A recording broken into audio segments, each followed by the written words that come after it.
like China. Proper funding for the California High-Speed Rail project is a necessity for the success of California and the success of the United States. Thank you, and I yield back the balance of my time. Gentlewoman yields back the balance of her time. For what purpose does the gentleman from Virginia seek recognition? Mr. Chairman, I have an amendment at the desk. The clerk will report the amendment. Amendment offered by Mr. Griffith of Virginia. At the end of the bill, before the short title, insert the following. Section, none of the funds made available in this act may be used for any new grant under the Livable Communities Program of the Department of Transportation or the Sustainable Communities Program of the Department of Housing and Urban Development, or to implement any transfer of funds for any such new grant. The gentleman is recognized for 5 minutes. Thank you, Mr. Chairman. Today I rise to offer an amendment that would prohibit the Department of Transportation and the Department of Housing and Urban Development from issuing any new livable or sustainable community grants. While the Appropriations Committee did not include any new funds for these grants, my amendment goes a step further to ensure that neither the Department of Transportation nor the Housing Secretary can attempt to transfer any of their department's discretionary funding. In 2009, under the direction of President Obama, EPA, Department of Transportation, and HUD began the Partnership for Sustainable Communities, a joint venture to provide millions of dollars to local communities to entice them to buy into the President's Sustainable Development Agenda. Over 2010 and 2011, DOT and HUD awarded approximately $96 million in grant funding for sustainable and livable community initiatives. However, these programs were never authorized by Congress. In fact, the Financial Services Committee, who has authority over HUD programs, said that the Sustainable Communities Initiative, which has yet to be authorized by the committee, should not be funded at the expense of other critical, affordable housing programs. This opinion of the Sustainable Communities Program by the Financial Services Committee was bipartisan and unanimous. Last year, thankfully, no new funding was provided for sustainable community grants, but the Conference Committee reminded the Secretary that these efforts were eligible activities under other programs, meaning funding for the sustainable community grants could have been obtained by shifting funding. This amendment would prevent that shifting. I do not believe the Federal Government should be enticing our local and state governments with this money to get them to buy into the President's Sustainable Development Agenda that cedes some local or state authority to federal or international bureaucracies and governing boards. I commend the Appropriations Committee for not giving any new funds to these unauthorized grants. This amendment makes it clear that these activities should not be continued at DOT or HUD under any circumstances. As Robert Frost wrote, "Good fences make good neighbors." This amendment will put up a fence to prevent shifting funding to a program this Congress has not approved, and it sends a message that our various states and local communities should be in control of their housing, transportation, and zoning policies. And I yield back, Mr. Chairman. The gentleman yields back the balance of his time. For what purpose does the gentleman from Iowa seek recognition? Strike the last word. The gentleman is recognized for 5 minutes. I appreciate the gentleman giving me the time, and I just rise in strong support of this amendment. Let me just say that this has been a subject of great discussion with the ranking member and myself over time. But to me, I hope the people of the House understand and the American people understand what an outright waste of money that these projects have oftentimes become. Everybody here is talking about we need more money for infrastructure, transportation. Let's get the trust fund, build up. We're trying to find new ways of funding.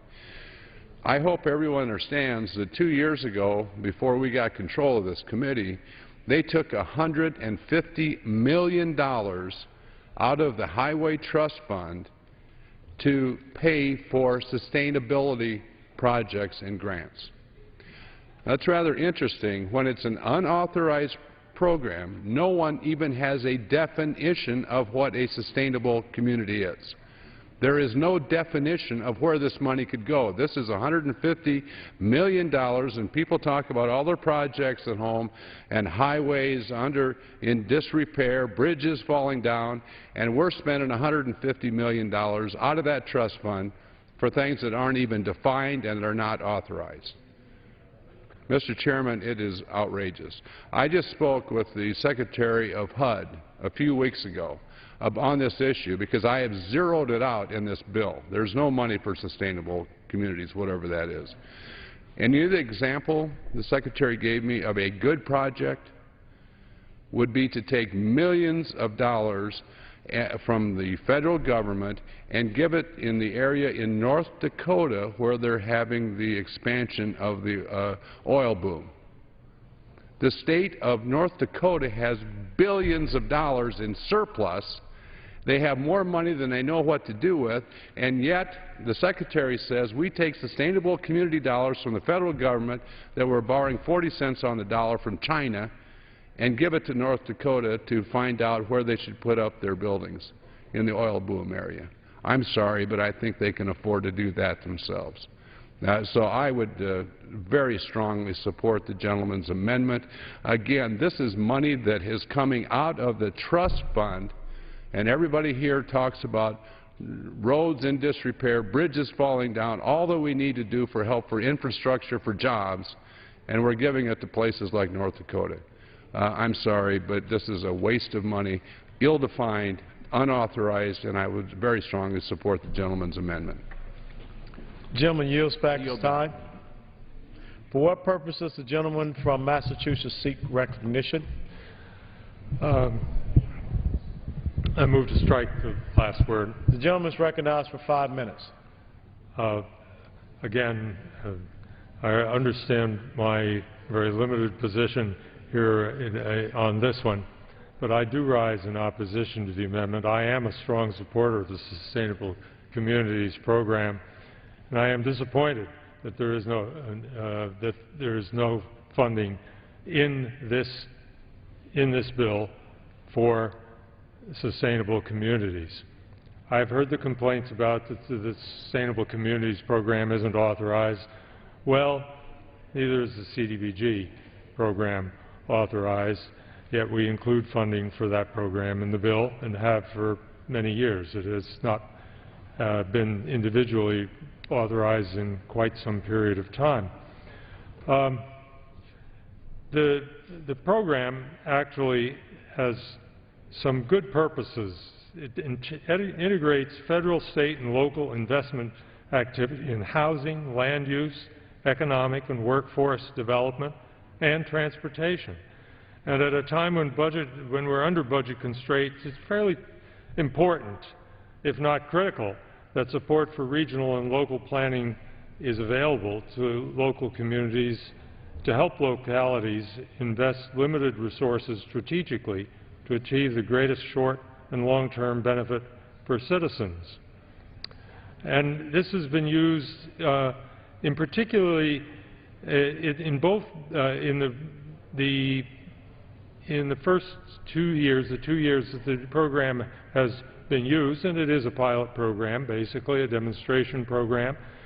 It's been used in both urban and rural areas, and ones that are little more than a city or a metropolitan area, or a small group of counties, up to a broader group that might cross state lines, where there are interests across those state lines, and people wanted to do it. It was always one purely of applications from groups of people at the local level, organizations at the local and regional level that would put forward a proposal to do that kind of integration and joint planning with the federal government, the state governments, and the local governments as to how they wanted to see their area grow. So I think it is an activity that we ought to have some opportunity for, but I know that that's not going to happen tonight. So I simply regret that that is the way things are, I oppose the amendment and know that it will be adopted. Yields back. The question is on the amendment offered by the gentleman from Virginia. Those in favor say aye. Those opposed say no. In the opinion of the chair, the ayes have it. The amendment is agreed to.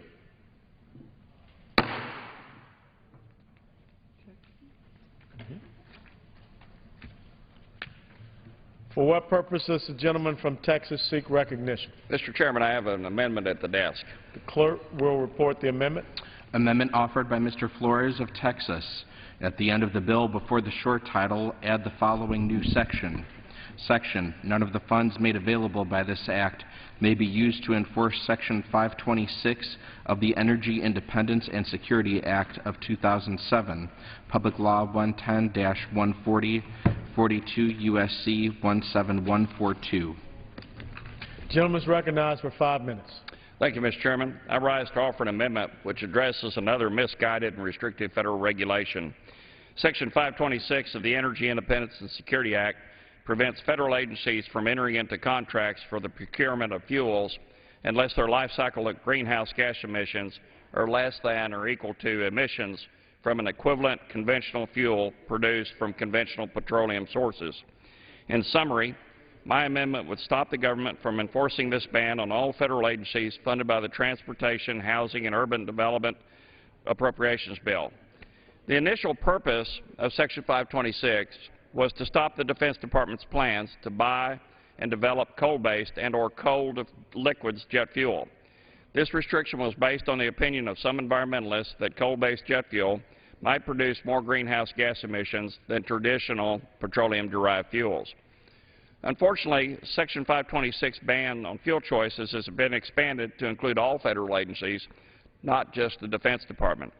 This is why I'm offering this amendment to the Transportation, Housing, and Urban Development Appropriations Bill.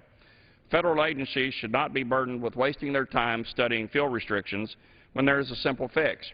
And that fix is to not restrict our fuel choices based on extreme environmental views, bad policies, and misguided regulations like those in Section 526. Placing limits on federal agencies' fuel choices is an unacceptable precedent set in regard to America's energy independence and our national security. Mr. Chairman, Section 526 restrictions make our nation more dependent on Middle Eastern oil. Stopping the impact of Section 526 will help us to promote American energy, improve the American economy, and create American jobs.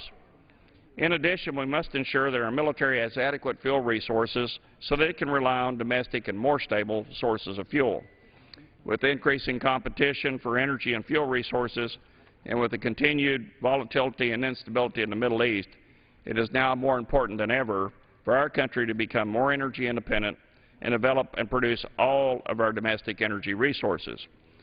Now, Mr. Chairman, in some circles there is a misconception that my amendment somehow prevents the federal government and our military from being able to procure and use alternative fuels, such as biofuels.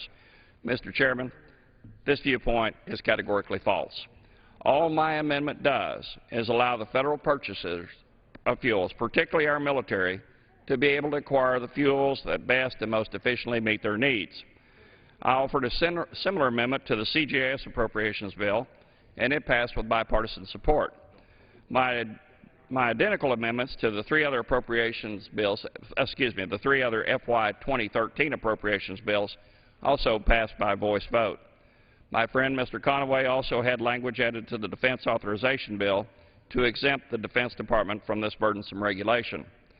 Let's summarize the problems with Section 526. Number one, it increases our reliance on Middle Eastern oil. Number two, it hurts our military readiness, our national security, and our energy security.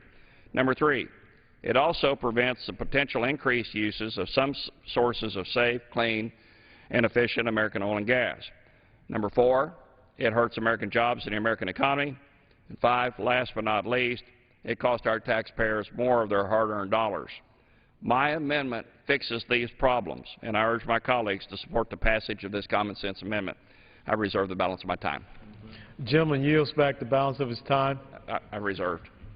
Oh, I can't. Okay, I yield back. For what purpose does the gentleman from Iowa seek recognition? I would just move to strike the last word. The gentleman is recognized for 5 minutes. I thank the gentleman, and I just rise in support of this amendment and yield back the balance of my time. The gentleman yields back the balance of his time. The question is on the amendment offered by the gentleman from Texas. Those in favor say aye. Those opposed say no.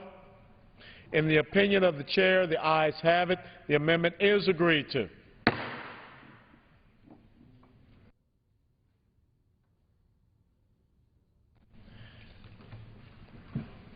For what purpose does the gentleman from Texas seek recognition?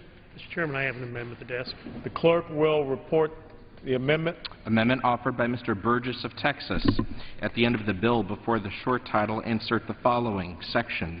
None of the funds made available in this act may be used by the Secretary of Transportation to authorize a person, 1, to operate an unmanned aircraft system in the national airspace system for the purpose, in the whole or in part, of using the unmanned aircraft system as a weapon or to deliver a weapon against a person or property, or 2, to manufacture, sell, or distribute an unmanned aircraft system or a component thereof for use in the national airspace system as a weapon or to deliver a weapon against a person or property.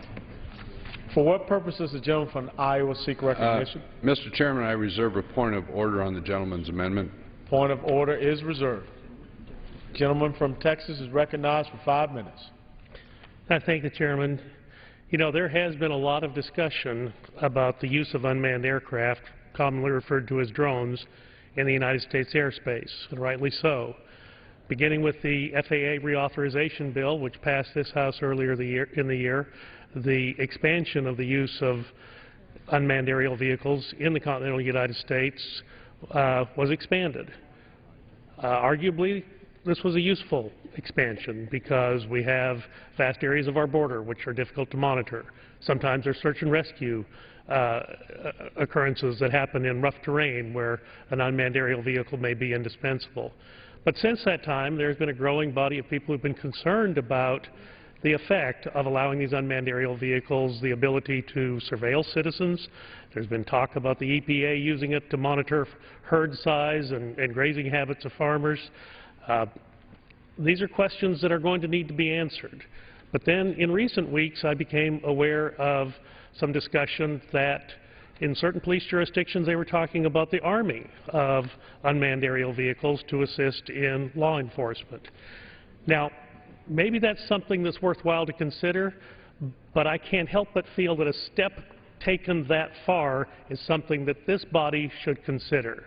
So while I appreciate the subcommittee chairman's concern about legislating on an appropriations bill, we're in new territory, we're in uncharted territory, and this amendment is a first aid maneuver. It is to place a bandage, if you will, on a growing problem to see if we can't stop and have the discussion before the Secretary spends money authorizing the use of armed unmanned aerial vehicles. Look, no one disputes in war zones and in battle space the use of an unmanned aerial vehicle, an armed unmanned aerial vehicle, is incredibly useful.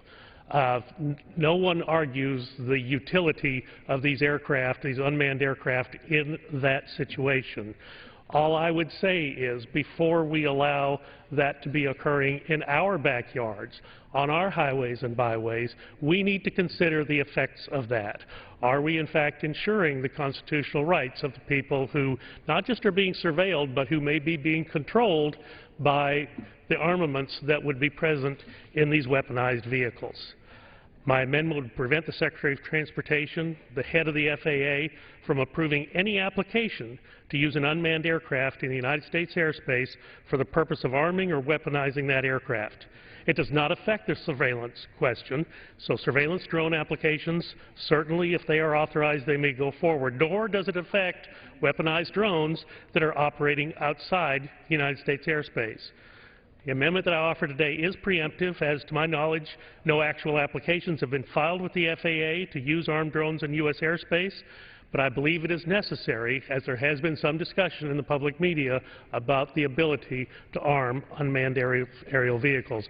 I personally believe this is a road down which we should not travel. It is the old argument of sacrificing safety for security and ultimately achieving neither objective.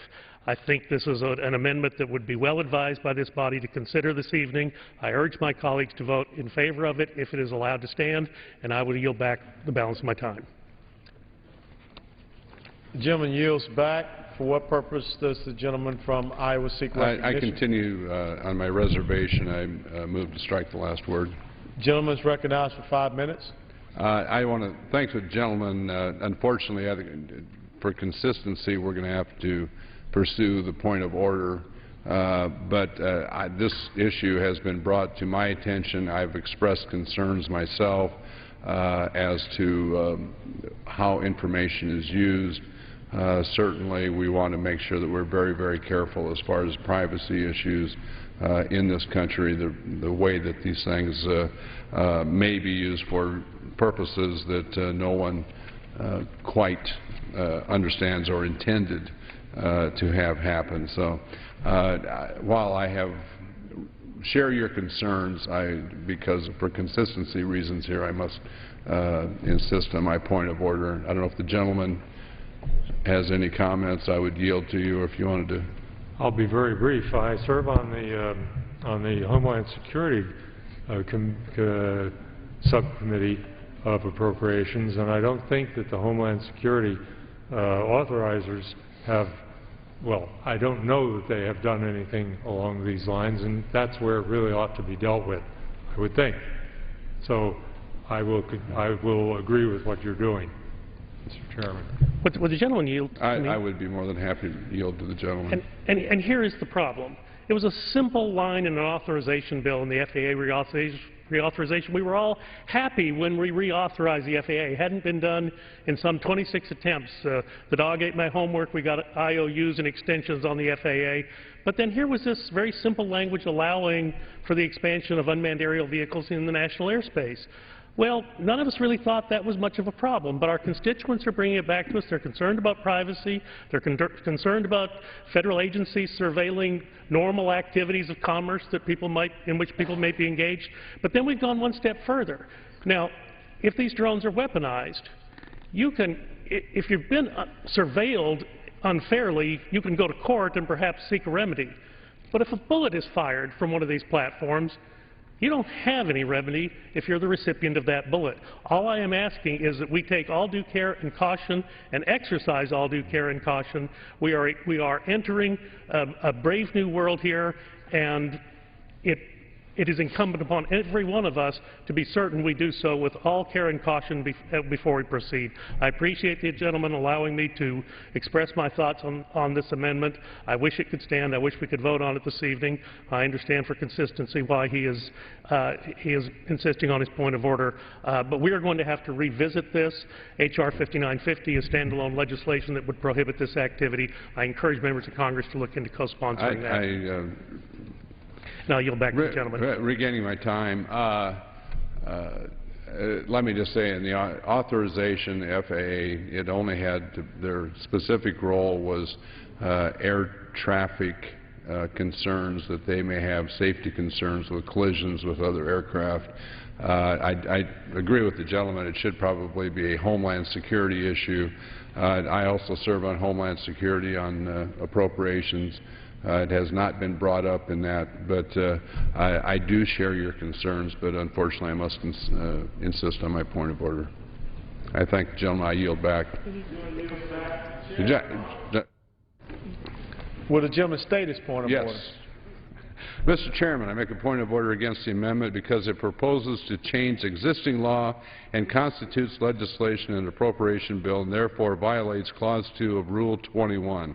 The rule states in pertinent part, an amendment to a general appropriation bill shall not be in order if changing existing law.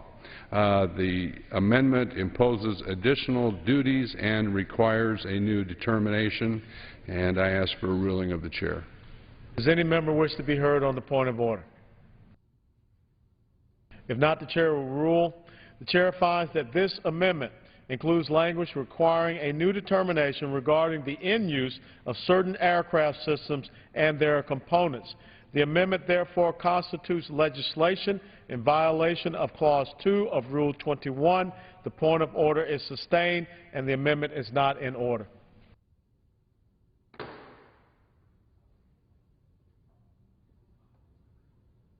Purposes, the gentleman from Ohio seek recognition. Mr. Chairman, I have an amendment at the desk. The clerk will designate the amendment. Amendment number 7, printed in the congressional record, offered by Mr. Turner of Ohio. The gentleman is recognized for 5 minutes. Mr. Chairman, we must ensure that the men and women who bravely serve our country have access to affordable housing. My amendment seeks to make sure that conflicting government regulations do not pose an impediment to achieving this important goal. Currently, the VA requires a veteran's preference for housing built on VA property. However, HUD requires that HUD-assisted projects contain no preferences. These conflicting rules and regulations make it nearly impossible to help low-income senior veterans access affordable housing on VA property with HUD assistance. My amendment prohibits HUD from using funds to enforce the restriction against a veteran's preference for housing projects built on a VA campus or that use a VA enhanced use lease. The language is identical to an amendment I authored, which the House unanimously approved twice, and was included in H.R. 3288, the fiscal year 2010 Consolidated Appropriations Act. As a result, in my Southwest Ohio community, St. Mary Development Corporation is currently building housing for senior veterans on the campus of the Dayton VA, which will help provide veterans close access to the services they need. Mr. Chairman, this project can be a model that can be used across the country to help homeless veterans, provide low-income housing for veterans, and respond to the needs of seniors in the community. I urge all my colleagues to support this important amendment, and I yield back. The gentleman yields back his time. For what purpose does the gentleman from Iowa seek recognition? To strike the last word. The gentleman is recognized for 5 minutes. I would just like to lend my support for this amendment. It's something that the clarification needs to be done. The rules need to work for veterans for these processes. This has been one of the hang-ups for veterans being able to get into assisted living or houses, and any backlog that there's been has been basically a bureaucratic backlog and rather than a funding issue in the past. So it's a good amendment, and I would urge its passage. For what purpose does the gentleman from Massachusetts seek Move recognition? to strike the last word. The gentleman is recognized for 5 minutes. Very briefly, I would just like to congratulate the gentleman from Ohio for being watchful of this sort of thing. This is the sort of thing that it seems to me ought to be really very logical, and I've supported it in the past, as he has already referenced, so happy to see that it's working in your community. And I yield back. Gentleman yields back. The question is on the amendment offered by the gentleman from Ohio. Those in favor say aye. Those opposed, no. In the opinion of the chair, the ayes have it. The amendment is agreed to. For what purpose does the gentleman from New Jersey seek recognition? Good evening. I have an amendment at the desk. Would the gentleman kindly send his amendment to the desk? Sure.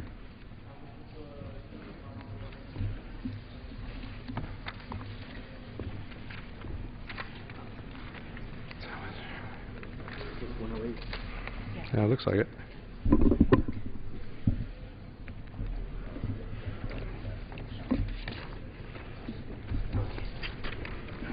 Report the amendment. Amendment offered by Mr. Garrett of New Jersey. At the end of the bill, before the short title, insert the following. Section, none of the funds made available in this act shall be used to promulgate, issue, establish, implement, administer, finalize, or enforce the proposed rule issued by the Secretary of Housing and Urban Development and published in the Federal Register on September 16, 2011, 76 FR 70921, relating to implementation of the Fair Housing Act's discriminatory effects standard. Gentleman is recognized for 5 minutes. I thank the Chair. So, Mr. Chair, I rise today to offer an amendment that attempts to restore some sanity, fairness, and certainty to mortgage and insurance companies as well.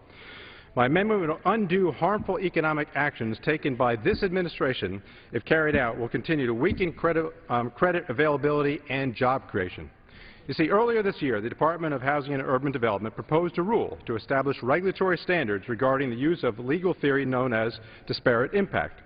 Disparate impact liability allows for plaintiffs and government agencies to bring a suit charging discriminatory practices based solely on statistics. Now, if statistics indicate, for instance, that a disparity exists between the number of loans made in a specific area to a certain preferred minority class versus the number of preferred minorities that live in that area, a lender would be charged with discriminatory practices even if there was no intent whatsoever. Now, we all agree that discrimination is terrible and that when there is intent, we must prosecute to the fullest extent of the law. But under the example I laid out, the lender could even have a specific anti-discriminatory practices in his company in place, but still be found liable under this legal theory. You see, accurate risk identification and classification is essential to lending and insurance business, but this HUD rule ignores that. Risk-based lending and insurance underwriting and pricing that unintentionally results in a statistically disparate outcome, that is not discrimination. The proposed HUD rule would create a presumption of discriminatory disparate impact that could basically undermine the basic purposes of risk-based pricing, which ensures that persons with different risk characteristics have to make payments commensurate with that risk. So protected class characteristics, including race, are actually prohibited from consideration in this assessment. State law already prohibits insurers from recording race, for example, but this HUD rule requires race considerations would be impossible then under state law. Looking specifically at homeowners insurance, commonly considered factors are what? Including an applicant's claim history, construction material, the presence or absence of a security system, and the distance from a firehouse. They all could be barred if they were found to result in creating a statistical disparity for a class based on race, ethnicity, or gender. See, all 50 states have anti-discrimination provisions in their housing and insurance regulation already, and there is no claim that these regulations have been insufficient. So the process that HUD proposes for a disparate impact rule is therefore unworkable and economically impractical. The process HUD proposes for defending against a charge of unlawful discrimination based upon disparate impact would then require to provide a ridiculously high standard that the challenge practice is necessary to do to its very survival, and that the business would basically collapse if they didn't do it. See, the process HUD proposes would find the defendant company liable if a court could find another practice that is simply less discriminatory, not instead a reasonable, economical, practical, workable, state-authorized or known practice. Simply all they have to come up with is another process. So extending disparate impact analysis to a facially neutral practice exceeds HUD's authority under the FHA, and it is contrary to law. And extending disparate impact analysis to facially neutral practices, therefore, is arbitrary and it is capricious. Therefore, the application of this HUD rule on the insurance industry should be precluded, and it should be precluded also because of McCarran-Ferguson. Recognizing disparate impact analysis under the FHA exceeds HUD's authority under the FHA and therefore is contrary to law. The Supreme Court was recently agreed to hear a challenge on this. I think it was just last year. Unfortunately, you may know that that case was withdrawn. Why? Because of pressure from this administration. The administration, rightly, I believe, was concerned that the court would strike down the whole theory as being unconstitutional. Now, recently, a new case had been submitted to the Supreme Court for consideration on the very same issue. I hope that that court takes that case up soon. The Justice Department knows it has a weak case, and I do not believe that this administration should try to front-run the Supreme Court and attempt to push it through this failed legal theory. My amendment would prohibit HUD from finalizing this rule that harms credit availability and job creation. It is supported by the Mortgage Bankers Association, the National Association of Mutual Insurance Companies, along with a couple other institutions as well, the American Insurance Association and the Property Casualty Insurance Association of America. And with that, Mr. Chairman, I reserve the balance of my time. Yields back the balance of his time. Members seek time in opposition. The gentleman from Massachusetts is recognized. Mr. Chairman, I claim time in opposition to this amendment. 5 minutes. The issue seems here to be, and I don't know this very well, the issue seems to be that there have been cases where discrimination has occurred and had been adjudicated as having occurred when there was no intent to do so in the first place. In a recent HUD action, this impact was used to protect the rights of women who were evicted because they were victims of domestic violence. Well, there was no intent to discriminate against the victims of the domestic violence, but that's what it was that has been adjudicated in this particular case. Cases of this sort have been brought before 11, I think, of the 13 appeals courts at this point, and the rule which HUD has put forward, the so-called disparate impact rule, comes out of their understanding of the cases before the appeals courts where discrimination was determined legally in the appeals courts to have occurred. So the idea that the gentleman is putting forward of prohibiting the finalization of the disparate impact rule, which arises out of these cases before the appeals court, seems to me to be exactly the opposite thing that should be done. If we have those appeals court, unless you get to a point where the appeals court gets to a higher court, which I guess the higher court is the Supreme Court of the United States, and they overturn the positions that have been taken by these several appeals courts in rather similar cases, that then HUD is doing exactly what they need to do. So I must rise in opposition to this. All of the people in the authorizing side of this are saying, at least on my side of the authorization process, which means the ranking member of the authorizing committee here is opposed to this amendment. Mr. Frank and the chair of the Housing Subcommittee, which the ranking member of the Housing Subcommittee there also opposes, I think, for roughly the reason that I have articulated here. So the gentleman is trying to stop the process. Will the gentleman yield on that? Yes, I will yield. Well, that's just my point, is I'm not trying to stop any process. What I'm trying to do is prevent this administration from doing an end run on the process. There was you set out the record almost completely straight.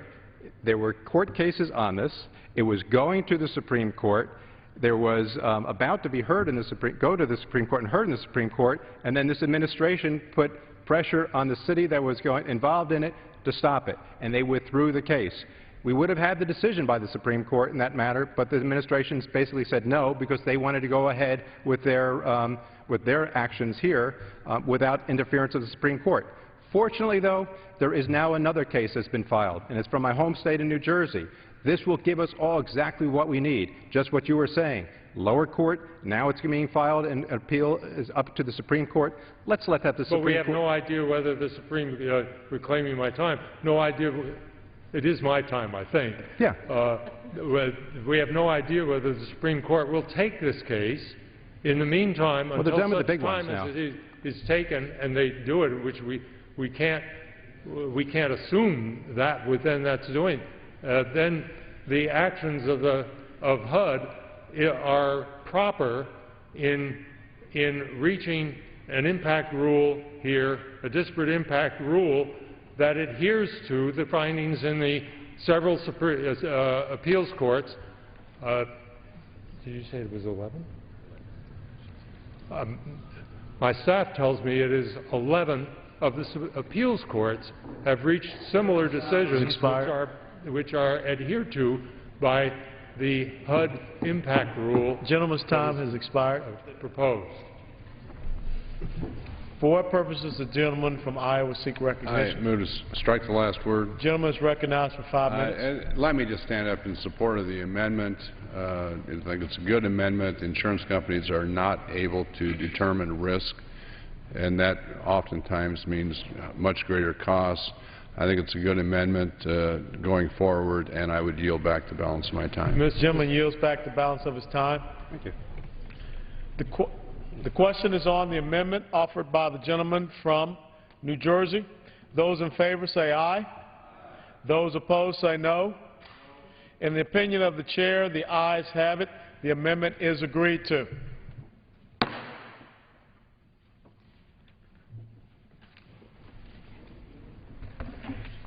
For what purpose does the gentleman from Louisiana seek recognition? I have an amendment at the desk.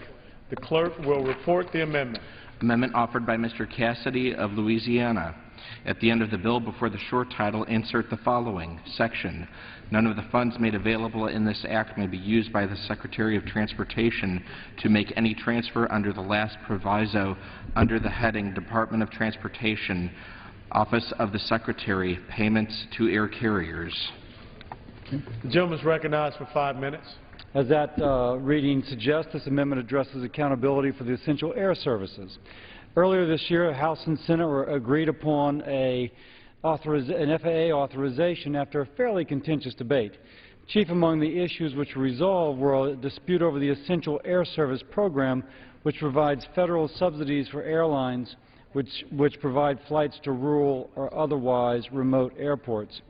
While the work done by Chairman Mica and his colleagues has several important reforms to the EAS program, a number of issues have since surfaced. Tonight I'm offering an amendment to hopefully resolve one of those. As currently written, the THUD bill funds the Essential Air Service Program through a $114 million appropriation from the Airways Trust Fund and via what are called overflight fees, which are charged by the FAA to foreign aircraft using American airspace and navigation assets. In 2011, as a result of an annual increase of 17% to the overflight fee, the Department of Transportation estimated that the fee would bring in around $69 million in revenue for fiscal year 2013, which, when paired with the annual appropriation from the Airways Trust Fund, would provide all the money needed to operate the EAS program. DOT, however, was wrong about their original $69 million projection. According to the President's budget and the report language in this bill, the projected revenues from the overflight fees are actually $100 million. That means that when you combine the $114 million appropriated in this bill plus the $100 million in revenues from the overflight fees, EAS program has $214 million. Now you could ask, is this adequate to fund the program? It certainly should be. In fiscal year 2011, before the plan began to start scaling back the program, expenditures were around $195 million. Put differently, as we've scaled back the program, we've actually increased funding by about $19 million. Only in Washington would that be a scale. I shouldn't laugh. But that's not the only source of funding that the bill provides. It also allows the Secretary of Transportation, at his discretion, to provide more funds in case the $214 million in revenue does not cover all obligations. How is this possible? Through the authorizing language tacked onto the end of the EAS section on the bottom of page 7. I quote, "Provided further that if the funds under this heading are insufficient to meet the cost of the Essential Air Service Program in the current fiscal year, the Secretary shall transfer such sums as may be necessary to carry out the Essential Air Service Program from any available amounts appropriated to or directly administered by the Office of Secretary for such fiscal year." Let me repeat. Such sums as necessary may be to carry out the Essential Air Service program. In other words, this is a blank check for the Secretary to redirect other funds to EAS if they overrun their $214 million allowance. I've introduced this amendment to correct this issue and enforce the fiscal discipline that I think even proponents of the program hope to see. The amendment preserves the EAS program, but forces it to live within its means and prioritize spending to where it is most necessary and cost-effective. My amendment nullifies the Secretary's authorization language from the bill and allows the FAA to spend only the money appropriated through both the Airways Trust Fund and the overflight fees. Some may oppose this and point out that the section in question does not deal with any new spending or funding, only allowing the Secretary to redirect unobligated balances. However, this perpetuates the use it or lose it mentality far too common in the federal government. It should be a principle that agencies ask for and receive only the funds they absolutely need for their programs, and that any unnecessary overpaid funds be returned unspent to the taxpayers. Empowering the Secretary to use unspent money on more EAS flights is a step in the wrong direction. Under the bill as written, there will be no impetus for FAA to prioritize funds or substantially cut back on unnecessary flights if too much is spent. Any gaps in funding can be simply filled in by the Secretary at his discretion without congressional approval. I voted last night for the McClintock amendment to phase the EAS program out, but I respect the decision of the House and the members who voted to keep it in place. The program is going to stay. My amendment doesn't change that. However, just because someone voted not to eliminate the program does not mean they cannot vote to impose reasonable rules and limits. Simply put, spending $214 million for EAS is enough. Please keep it from going any higher and preserve the congressional power of the purse. I yield back the balance of my time. I yield back. I yield to you. I'm sorry. Yeah, we'd be pleased to accept the amendment. Okay.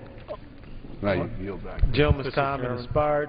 For what purpose does the gentleman from Massachusetts seek recognition? I move to strike the last word. The gentleman is recognized for 5 minutes. Mr. Chairman, I am happy to congratulate the gentleman from Louisiana. Am I correct? In the geography.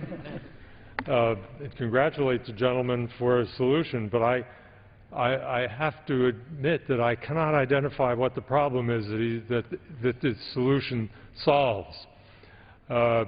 This language that you are excluding has been in the legislation for years. Before I think I was on in the earliest time that I was on in the ranking membership of the Transportation Committee, and that, of course, was several years before I chaired the Transportation Subcommittee. And I think it's been in the language all that time, never come up. So there's been no problem that we saw where it has never been used.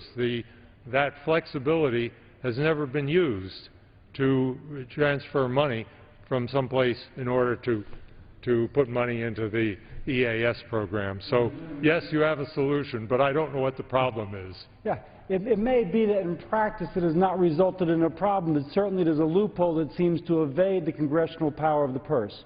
Now, if in some way we could look in the future and know that it was never going to be an issue, you're right, it would not be an issue. On the other hand, without that kind of prescience, I'm not sure, it seems the better part of valor to kind of reclaim our power. All right.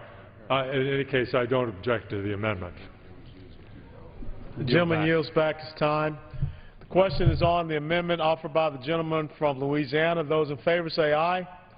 Those opposed say no. In the opinion of the chair, the ayes have it. The amendment is agreed to.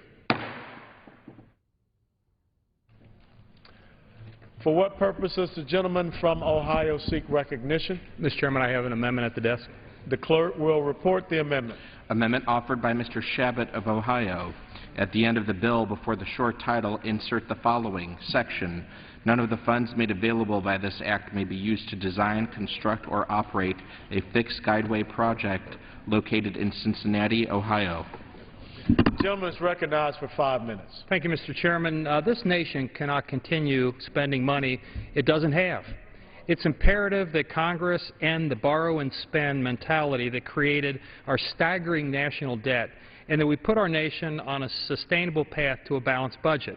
Now more than ever, we need to be pragmatic in our approach to transportation, ensuring that every dollar spent represents a long-term investment that will improve the flow of commerce and create American jobs. My amendment this evening is about priorities.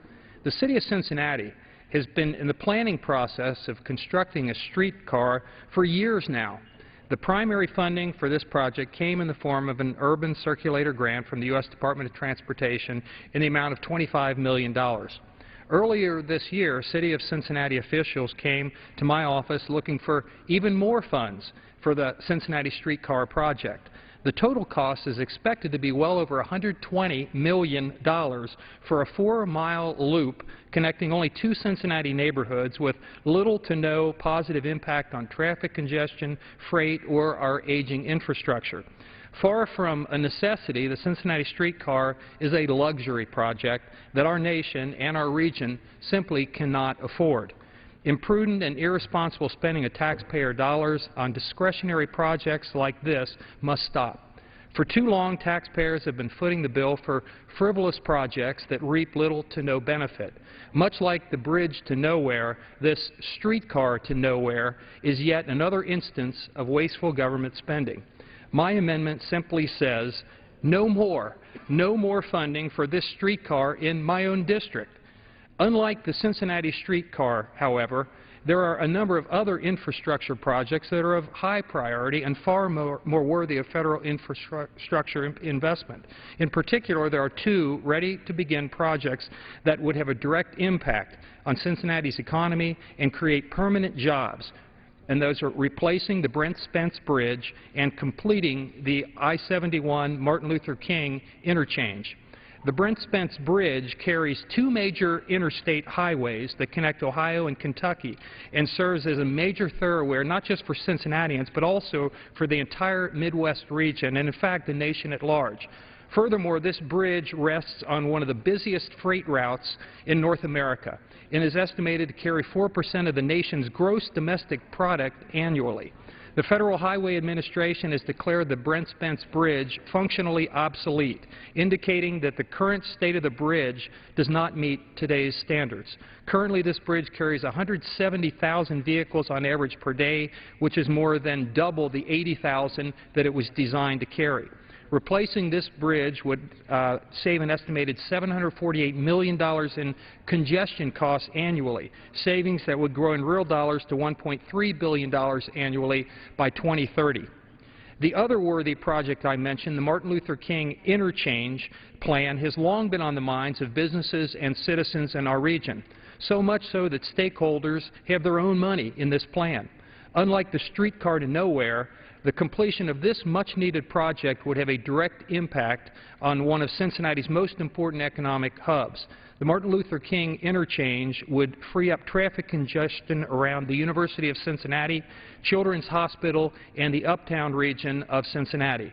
This proposed interchange would directly impact 60,000 people who work in the area and allow far greater highway access, generating an additional 2,000-plus permanent jobs.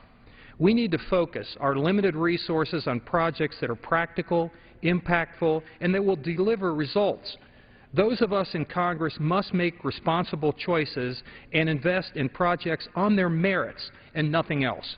We owe it to the American people to invest only in those projects that will produce real results, keep us competitive, and most importantly, create American jobs. And I yield back.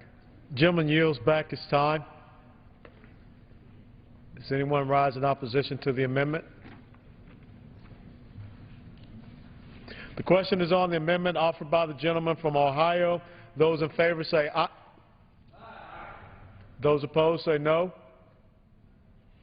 In the opinion of the chair, the ayes have it. The amendment is agreed to. Probably the best way to handle. I'm not going to take the money away from my district. Exit. For what purpose does the gentleman from Texas seek recognition? Move to strike last word. The gentleman is recognized for 5 minutes.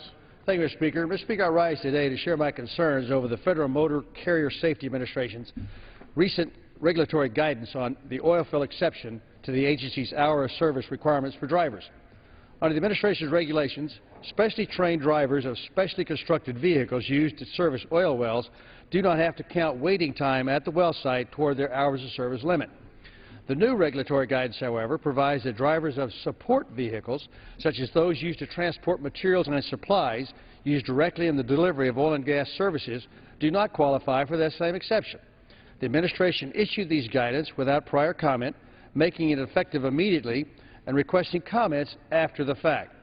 Support drivers generally work under the exact same conditions as drivers of specially constructed vehicles, including the same periods of idleness while their vehicles are in use at the well site.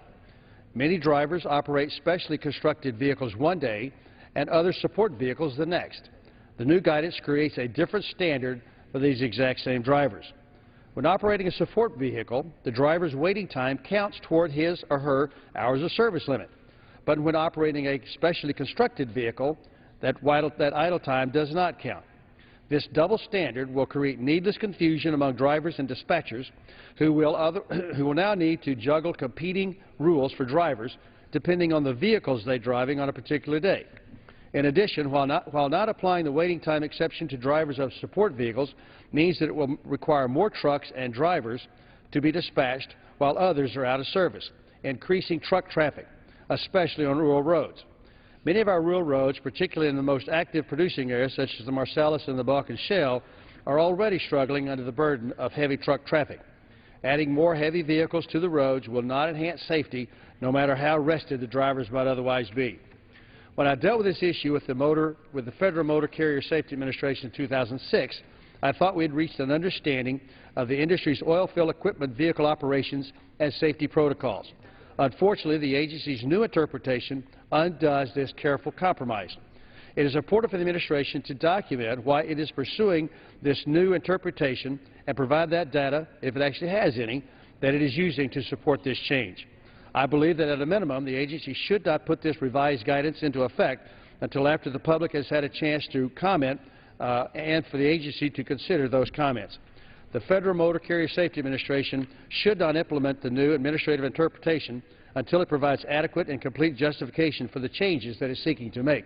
Mr. Chairman, I call this regulatory overreach to the attention of the requisite committee so that while they're doing their oversight of this agency, they can review this interpretation and perhaps add their influence to undoing this overreach. And with that, I yield back. The gentleman yields back.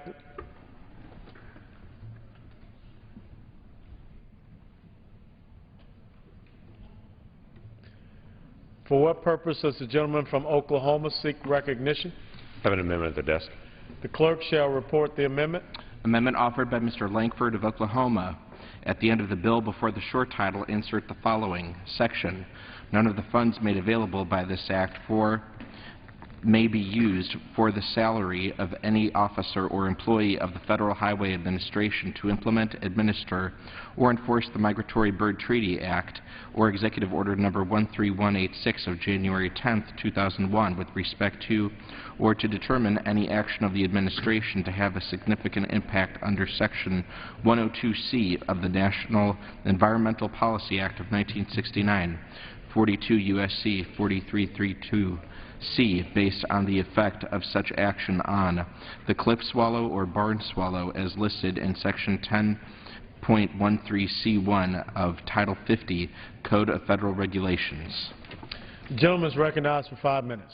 Thank you, Mr. Chairman. This may seem like a very simple, straightforward amendment, but we do have an issue in construction. In the summer, all across America, the cliff swallow and the barn swallow, which is a very common migratory bird. This is not an endangered species. This is not even a threatened species. It's a common migratory bird on almost every state in America. They travel back and forth, move around, and they love to nest around man-made objects. The law states now currently that you can't touch a bridge or any kind of construction if that barn swallow or cliff swallow is present there. So during the prime construction time from early June through September, you can't do construction on many bridges, or construction companies have to hire people to go out and stand around the construction site to wave off the birds to keep them from nesting there to be able to fight this off during the earliest part of the season. There are numerous cases of this in my own state in Oklahoma. Let me just give you one example of that. In Ellis County, State Highway Bridge 40, off State Highway 46, they were painting a bridge, just painting it, no construction, no anything else. The total project was estimated to cost $185,000. Because in the process of going out to check and verify, they found a barn swallow there. They had to halt that until after September to come back and paint it. It increased the price of the project $27,000 to set up, realize it's there, tear down, come back and do it all again, a 15% increase for a painting job.